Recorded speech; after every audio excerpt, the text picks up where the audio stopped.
mathématiques, science ancestrale régissant l'univers, savoir affluence sur l'infiniment grand et l'infiniment petit.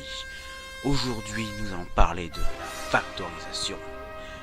Un sujet passionnant et utile et... Bordel, mais... GG, file-moi le katana, il y a encore la régie qui déconne. Je vais couper court à la question.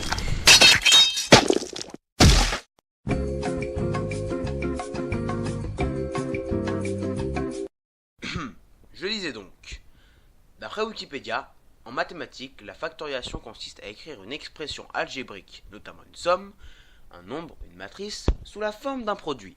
Cette transformation peut se faire suivant différentes techniques détaillées ci-dessous. Et ça sert à quoi? Cela sert à simplifier un calcul ou une expression.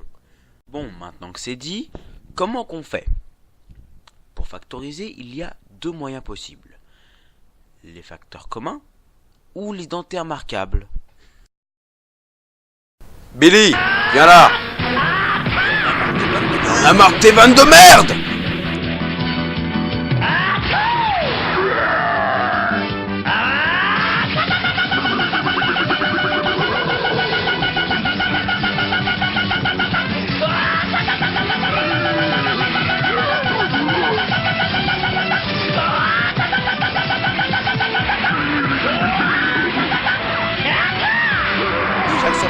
Au meuble au fond du trou.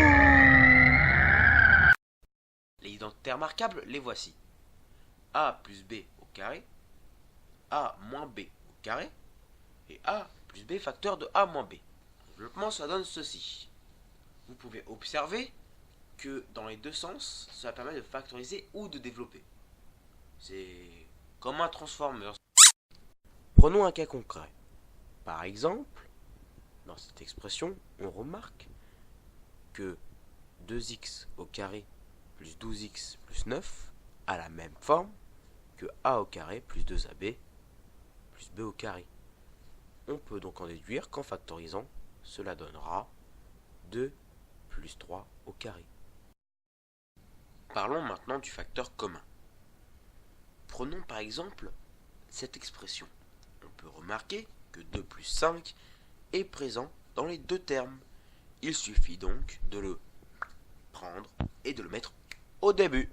Et cela nous donne donc 2 plus 5 facteur de 3 plus 4 plus 7 plus 6. Ce qui nous donne par la suite 2 plus 5 facteur de 20. Ce qui au final nous donnera 140. Mais dis donc, Jamy, s'il n'y a pas de facteur commun, comment on fait? GG, amène la batte. Il y a encore l'autre vieux qui squatte la télé. A lot of boring math later.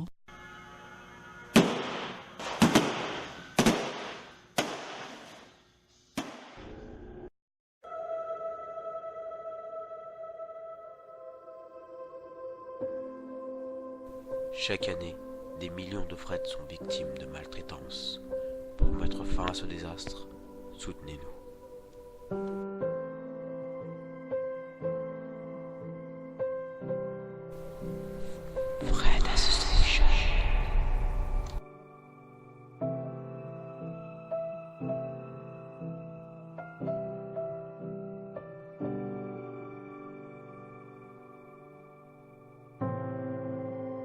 Basiquement, comment on fait? Eh ben, il faut que tu fasses émerger le facteur commun, tel un démon de l'enfer, qui, sur une musique de fond métal, éradiquera toute forme de vie jusqu'à la ligne d'horizon. Comment ça, je peux pas mettre de métal dans ma montage? Hein? Jamais! C'était pas écrit dans le contrat! Le sédatif! Le sédatif! Tenez-le, bon!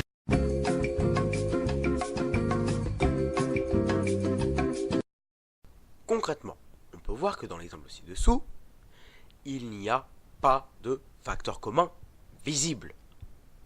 Mais dans ce cas, si on regarde bien, on voit que 6x plus 6 et que 8x plus 8 ont une forme semblable et que l'on pourrait potentiellement extraire un facteur commun. En développement, on trouve x plus 1 comme facteur commun. Ensuite, il ne reste plus qu'à factoriser et puis le tour est joué. Bravo.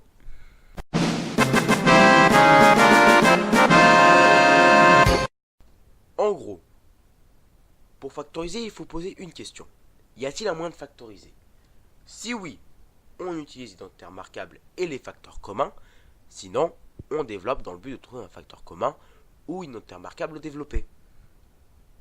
Si ça marche, on retourne à l'étape précédente et on applique les facteurs communs et l'identité remarquable découvert.